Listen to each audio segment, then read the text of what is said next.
Poor parenting is said to be contributing to children roaming the streets.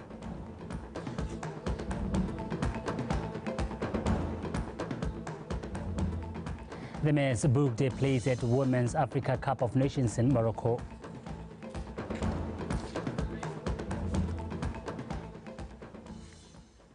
Welcome and thank you for joining us. Now in our first story, the Court of Appeal President Justice Tebogo Tau has ordered that the Independent Electoral Commission's leave to appeal be heard as a matter of urgency. The matter will be heard on the 11th of December 2023. Unkutlile Tamare and Wabitsun Pulibusi with more. A few weeks after the Francistown High Court Judge Haola Pelweke gave an interim order that the UDC be allowed to deploy its observers at the elections registration stations, the Independent Electoral Commission filed an application with the Court of Appeal to expedite their appeal as well as to stay an interim order by Judge Ketlogetswe. Advocate Dumabogo, representing the UDC, said the order of the High Court is not final and therefore it cannot be appealable, as doing so will be going against the existing and applicable proceedings of the court. In her ruling this morning, Judge of the Court of Appeal Dr. Tau said the matter is of national importance and warrants to be heard on an expedited basis. The judge said permitting agents to record names and national identity card numbers of voters appears to be intrusive, and it will therefore be in the interest of justice to have the orders considered on appeal. The matter shall be heard as one of agency to the limited extent that the rules of this court and the time limits are relaxed as to accommodate the timetable set out below. The execution of the orders of the Court of the 10th November 2023 be and is hereby stayed pending the hearing and determination of the appeal on an expedited basis. The registrar of this court shall, as soon as possible and no later than 7 December 2023, call the attorneys for the parties to settle the record of appeal. Both parties shall file and serve their heads of argument by no later than Friday, the 8th December 2023. Costs of the application, including costs of 2 counsels, shall be cost in the appeal. Judge Tau said the execution of the orders issued by Judge Ketlogetswe of the Francistown High Court on the 10th of November 2023 be stayed pending the hearing and determination of the appeal on an expedited basis.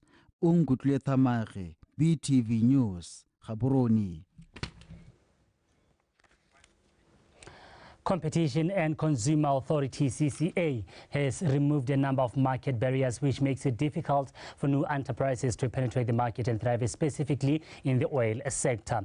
This was said by the CCA Chief Executive Officer, Ms. Tebelelo Pule, at a press briefing held in Gaborone yesterday. Rifile Mutube was there. In realizing an increase in consumer complaints, specifically small and micro enterprises, the authority has removed a number of market barriers which prevented new entrants to penetrate the market, especially in the oil sector of Botswana.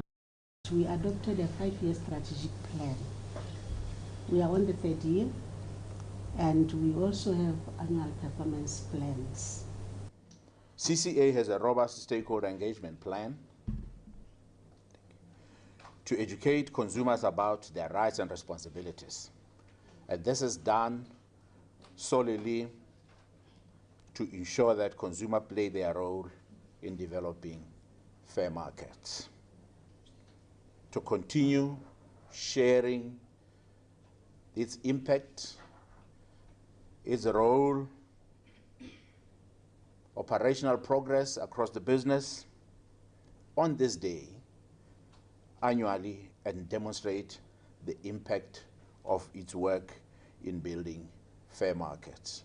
When commemorating World Competition Day, the authority highlighted that they intend to undertake compliance investigations through inspecting products labeling as well as their expiry date to safeguard consumers. It is evident that we have made remarkable substantial progress as the CCA in enforcing competition and consumer laws and fostering competition culture in our markets. We have demonstrated that the focus is on ensuring that the Competition and Consumer Authority is effective in the implementation of competition policy. The assessment of effective implementation was laid bare by the number of interventions the CCA made.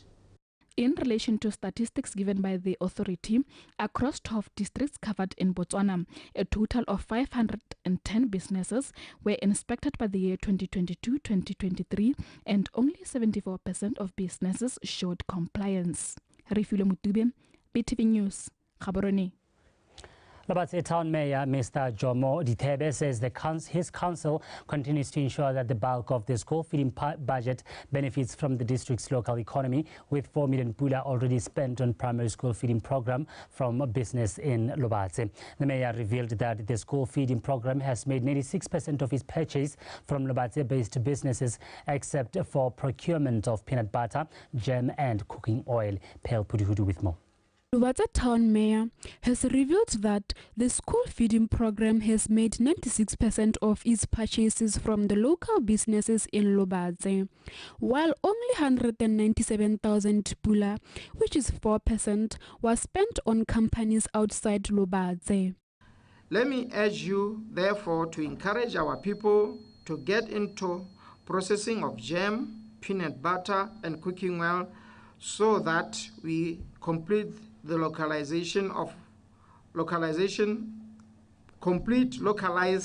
our procurement of food commodities, thereby encouraging local economic development. On other issues, Lobatse Town continues to face other societal challenges such as rape, child neglect and defilement cases. Therefore, psychosocial support services continues to be offered to the affected victims. Bana ba bo ba dirwa dilo tse ke gore ba bolawa ke tlala mme jaanong ba solohela gore mo go borreng ba ba berekang ba ka ba thusa ka tse ba di tlhokang, ba ba ha dijo, ba ba ha madi, mme jalo go bo go sena motsadi yo o reng o tswa kae ga go le bosigo. Re le batsadi ba Lobatse re tlhoka go rutwa, go kaelwa le ga ntswa tota dilo tse e le dilo tsa ngwao. Mo ngwaong motsadi mongwe le mongwe o tshwanetse go itse gore ngwana o ko kae, ngwana o jeleng, ngwana o tshela jang. Baebile re bolela gore bana ke letlotlo ebile ke tshegogatso e tswang ko modimong, mme jaaka batsadi re tshwanetse re tsaya maikarabelo go bona gore bana ba rona ba tsamaya kae, ba itisa kae, ba tshameka kae, mme ebile a go nna maitseboa ba tshwanetse gore re bone gore ba haphile mo ditseleng tsa botlhokatsebe, mme gape le rona re le batsadi re tseye maikarabelo. Sengwe se re se lemoga mo dikgaolong ke gore there is poor parenting. Re tlhoka go tlhotlhomisa le go tsweledisa go bona gore bana a ko sekolong ba dira sentle, a ko tleliniking ba tsamaya sentle, le go tsega sentle hela ga ba le mo tikologong, mme re tshwanetse re tseye maikarabelo. However, a call was made to sensitize communities and the nation at large about issues of law and children's rights in general. Pal Puduhudu, BTV News, Lobatse. Still in Lobatse, the Deputy Mayor for Lobatse, Mr. Phemelo Masisi, has raised concern over poor parenting, which he attributed to the high number of children roaming the streets. According to the Deputy Mayor, this gives the youth ample time to get into drugs and other criminal activities. Mr. Masisi raised this during Dojo Ken Karate Academy 5-day boot camp for children. Lone Sokobo reports. With the high alarming cases of drug abuse and unruly behavior of some young people in Lobatse, that has compelled different organizations and companies to collaborate and meet government halfway in addressing these social ills, and also help the country to realize the vision pillar of a moral and tolerant society by 2036.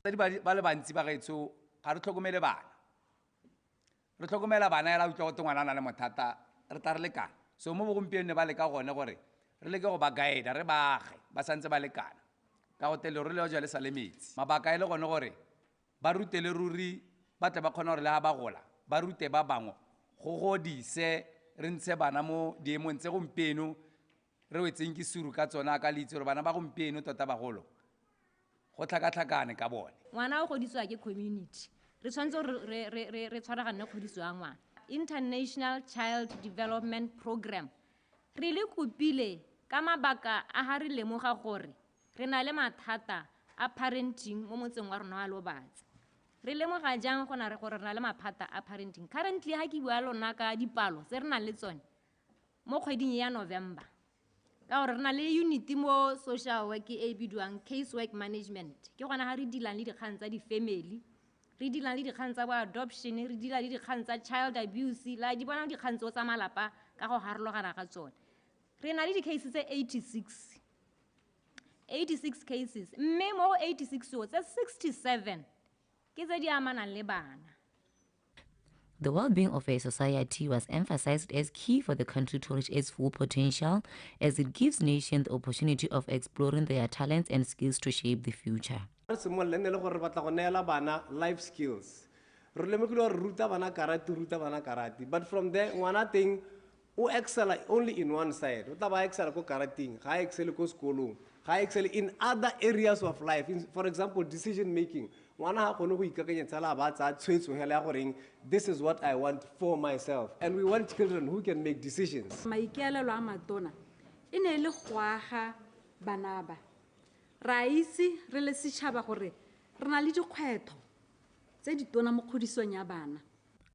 Parents were encouraged to support their children by being present in their lives, and not only to be physically but also support them through their education. Lone Sekobo, BTV News, Lobase. That the Land Board Chairman, Mr. Fidelis Machola, says consultations are still ongoing between the government and the Land Board for the Land Authority to acquire a stake from the land recently bought from Tati Company. Addressing a press conference, Mr. Machola says the 45,000 hectares acquired by government is currently state-owned, and they believe it will help solve the land crisis in the Northeast District. Abigail Madurobo with more. Tati Land Board is responsible for overseeing tribal land use for 43 villages. But there is a shortage of land, as most of it in the district is a freehold land owned by Tati Company. Recently, the government managed to acquire a portion of that land, and consultations are ongoing between the Land Board and government for the land custodian to be given it for tribal usage.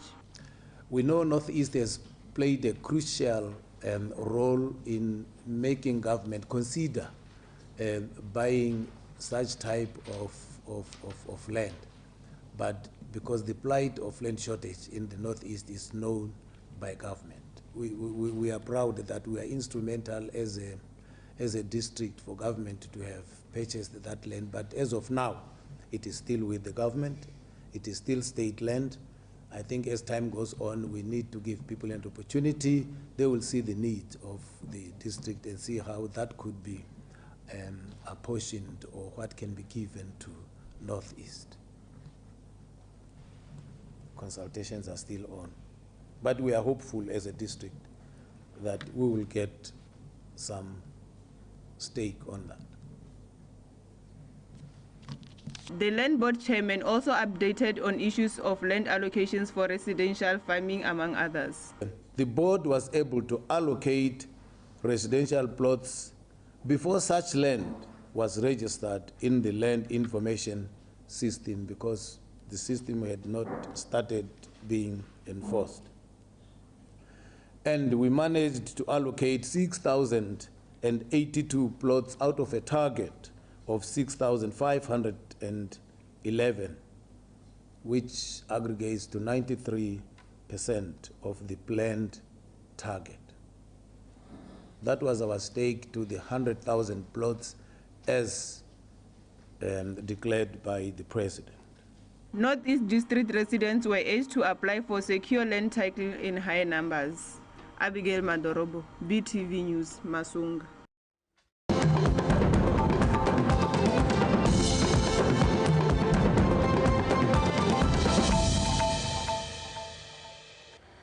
You're watching BTV News, and thank you for staying with us. Now, moving on, the Corporate Social Responsibility Conference to be held next year intends to bridge the gap between the corporate world and the stakeholders through promoting community-based projects for sustainable development. This was said by the Managing Director of CSI Concepts at a press briefing yesterday. Horata Maranyani reports. The 2016 Statistics Botswana report has shown the number of local companies to be more than 18,000. Meanwhile, most of them still lag behind in embracing the corporate social responsibility concept by contributing towards the socio-economic development of people living in areas within which they operate. Mr. Ngakahaya says they have realized that this is due to the lack of working partnerships and a clear layout policy that supports corporate social responsibility. The CSR conference organized by CSI Concepts promises to be an insightful event shedding light on the transformative power of CSR and its ability to shape sustainable business practices. Its ability to help companies reflect on what they are doing now and how they can better their practices to align their strategies with CSR best practices. Attendees will gain valuable knowledge and practical insights into incorporating CSR into their own organizations, fostering positive social impact, and establishing effective partnerships to drive sustainable growth. Organizers of the CSR conference say it is poised to greatly benefit local companies. The mission of this company really is to bridge the gap between the corporate world and relevant stakeholders within our operational areas, including rural communities, government entities, non-governmental organizations, and so forth. So we aim to bridge the gap between the corporate world and that is not the corporate world.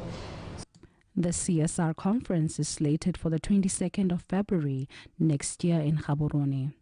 Khorata Moranyani, BTV News, Gaborone. As the year 2023 nears end, the Silibepikwe Town Council Mayor, Mr. Lucas Mudimana, has reported a positive outlook of the state of the town's economy, reflecting on the investment, governance, human and social upliftment projects and programs. The council convened for the closing session recently. Kalabo Mulusi with more.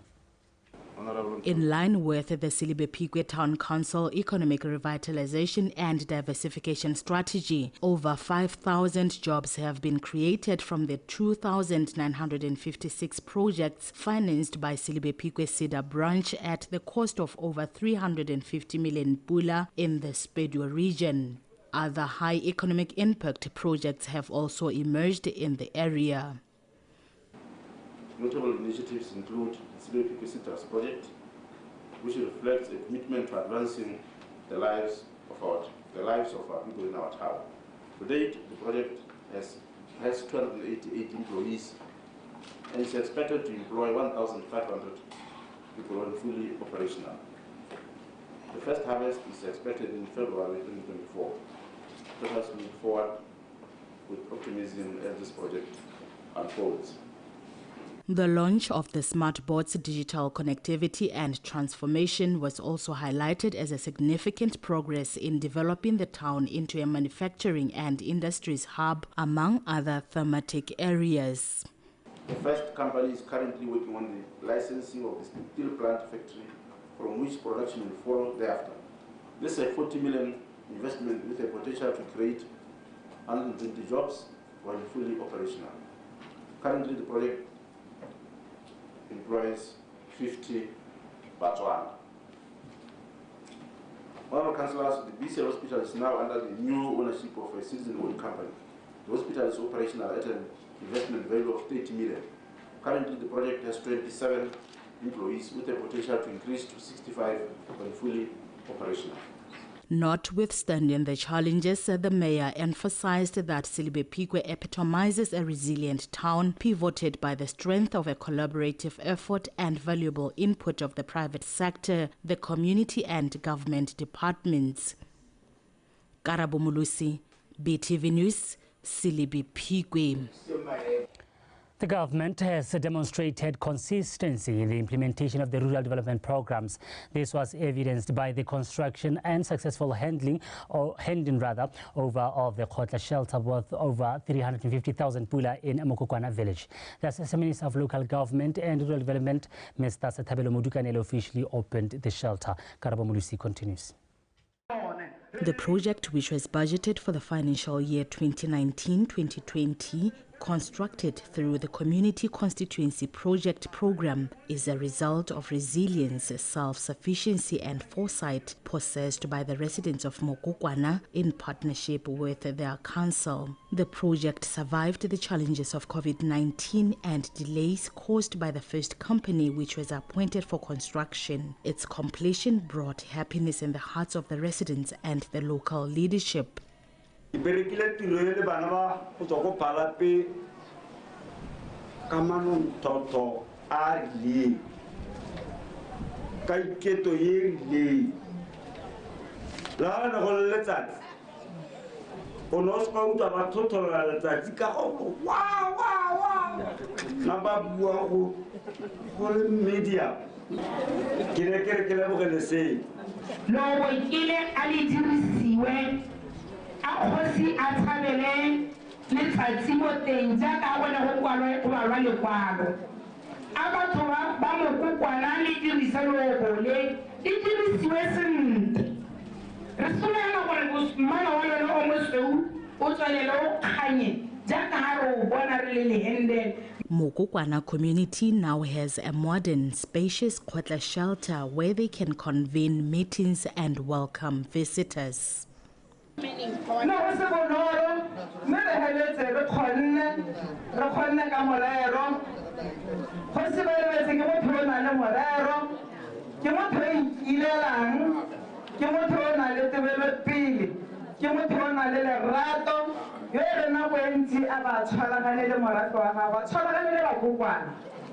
ke a itse gore ne go se motho gore le o bolelelega ne le tshwaragane le ba khansele mme ke dumela gore le tla tswelela le ntse le tshwaragane le ba khansele le mokhanselara wa lona gore le o bole a boammaaruri le a le utswe tse dingwe tse di ka bo di saletse ko morago ya ka ne go buiwa ka motakase re di tshwaraganeleng gore di kgonege a re itseng gore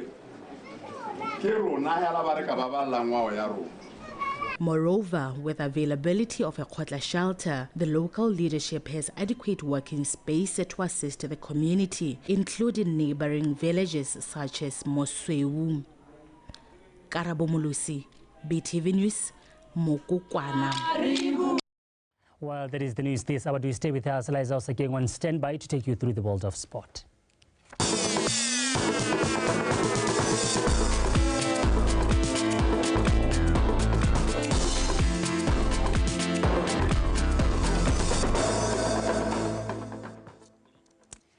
Thank you so much, Olibile. Good afternoon. My name is Liza Osakeng with your world of sport.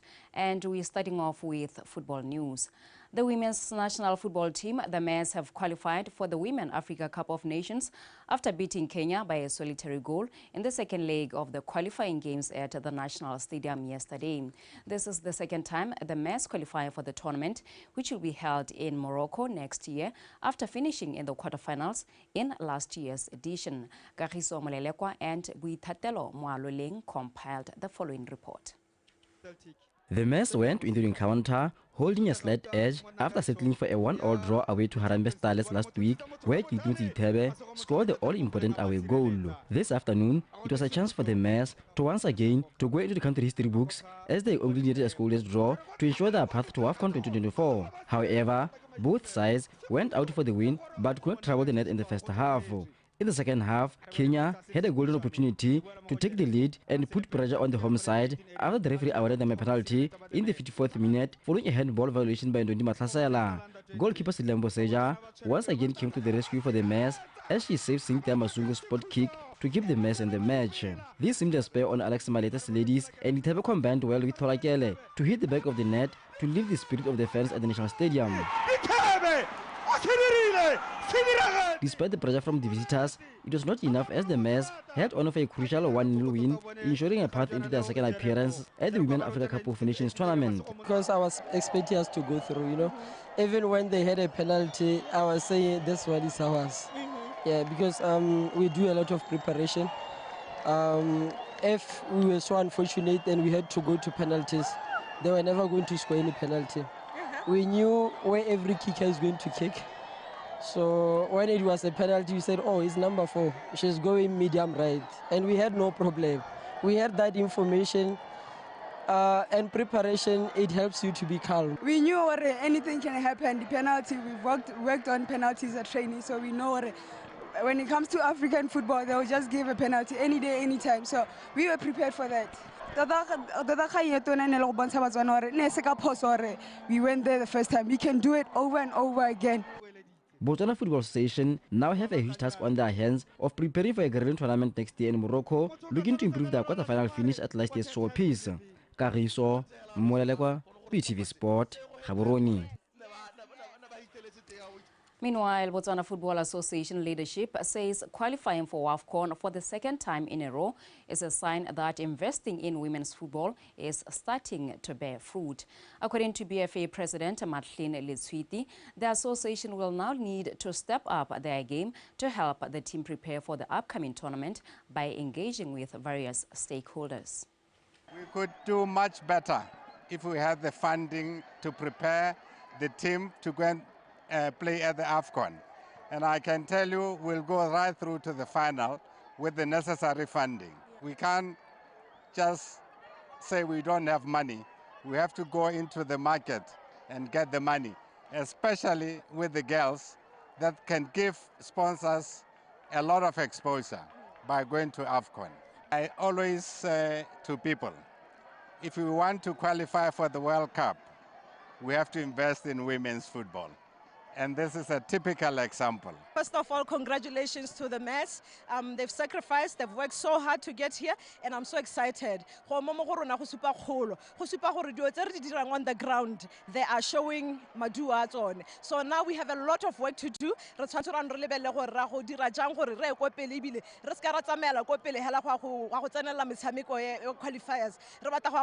to go and compete. And for us to compete, we need more friendly games. We need a proper camp. We need but I'm so excited.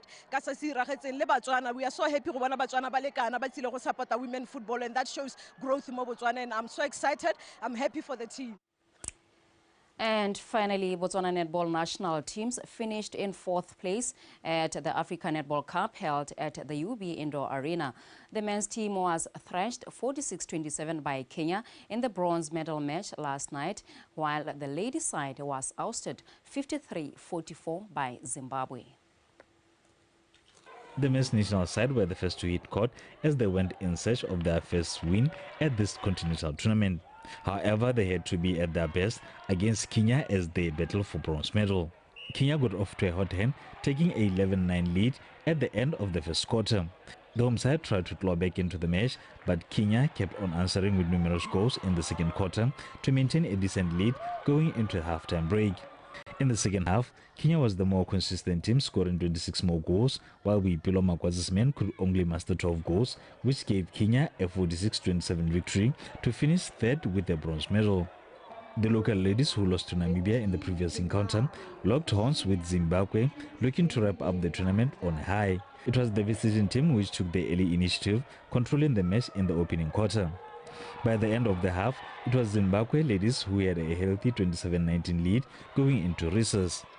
The second half was very competitive as both sides scored on a regular basis, but that did not help Gina Lady that much in closing the gap and the lead 53-44 to Zimbabwe victory to secure a bronze medal, while Botswana settled for 4th spot.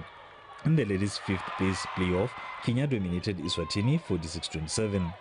The finals of the African Netball Cup will be played this evening at the UB Indoor Sport Arena, where South Africa will be taking on Zimbabwe in the men's finals, while Zambia and Zimbabwe battle it out in the women's gold medal match. Safako, BTV Sport, Gaborone. And that is it for sport this hour. I'll be back with more at 5 o'clock, but stay tuned because In Context continues with Ulibile right after this.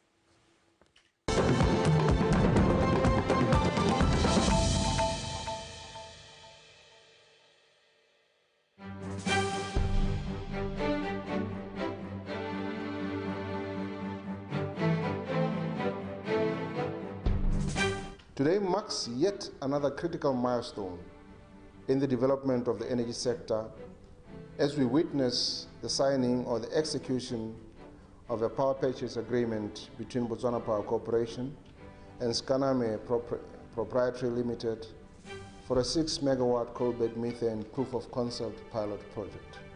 This is the second coal-bed methane pilot project which government is supporting, the first being the Flow Energy 10-megawatt pilot project, which is now at construction stage. Government fully supports the initiative by the private sector to develop a gas industry in Botswana, taking advantage of the abundant coal reserves in the country. In this regard, government is supporting the private sector